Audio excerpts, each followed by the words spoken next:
Usta aka! Usta aka! Ha, hozir kelyapman. Chiqyapman. Ha, aka, siz bilan gaplashdikmi telefonda?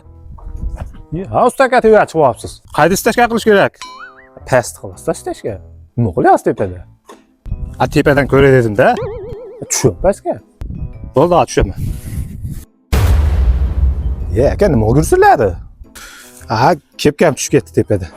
Kepkangiz shuna og'irmi? Ha, ichida boshim ham bor edi o'zim. Yiqilib tushibsiz, bo'lmasam.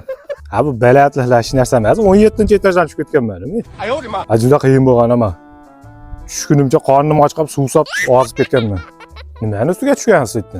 Ha, pastda qarasam, traktorda pritsepda paxta yaqib turgan ekan, o'sha ustiga tushdim-da. Omadli palakatlardan ekansiz-da. Bo'ldi, hamma yoqda stashka qilish kerak bo'lsa, bir 10-15 ta domkrat kerak bo'ladi, mashina ko'taradigan. Mana uylarni qurib tashlabsiz-ku. Tagiga qo'yib, ko'tarib, tagiga ham qo'yamiz-da. Bo'ldi, men sizni tushundim. Men narsalarni, seminlarni olib kelgizib qo'yib, sizga telefon qilaman, ha? Bo'ldi. Telefoningizni kutaman, ha? Ammo menga o'xshaysiz ekan. Ha, bo'ldi, hop. Tezda nomerini o'chirib tashlayman.